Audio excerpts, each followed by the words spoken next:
Good afternoon. Welcome to the Midday Mull for Friday, the 2nd of December. Following Robert Murray McShane, we're working our way through the Gospel of Luke, today reading Luke 16, which begins with the parable of the shrewd manager, a parable which I'm not convinced I fully understand.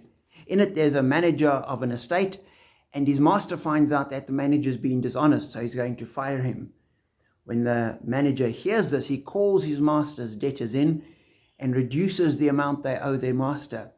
His reasoning is this way he will gain friends, so that when he's fired, he will have people to help him and to look after him. And Jesus ends the story and says, "The master commended the dishonest manager because he had acted shrewdly. For the people of this world are more shrewd in dealing with their own kind than are the people of the light. I tell you, use worldly wealth to gain friends for yourself, so that when it is gone, you will be welcomed into eternal dwellings." Now, as I read that, I don't think that Jesus is recommending that we be dishonest, because that goes against a lot of the other stuff that he said. And it seems to me that what he's saying is, here was a man that faced a dilemma, and he acted shrewdly. He took a decision and he acted on it. And sometimes we can be a little bit gullible. And he's saying that Christians are not nearly as shrewd as the people of the world are. And we need to use what we have in a wise and shrewd way so that we preparing for the future. He says, use your worldly wealth now so that you will have treasure in heaven. We need to be looking to the future and what's coming and what we can expect then, and letting that shape how we behave now, not just what works for us in the immediate presence. And so that's a challenge.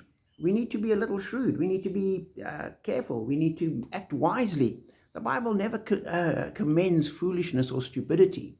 Quite the opposite, really. Wisdom is held up. Wisdom is fated. Wisdom is to be sought after. And we're told the beginning of wisdom is the fear of the Lord. The fear of the Lord is the beginning of wisdom. So we're called to be wise.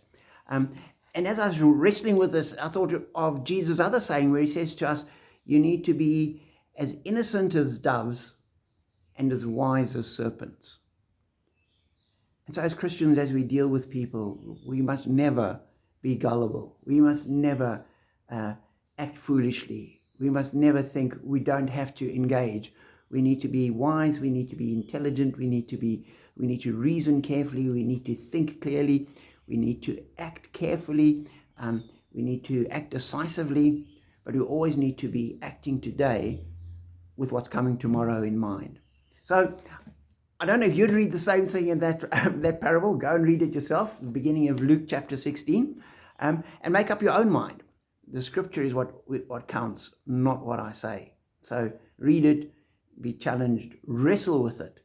And as we do that, we're blessed.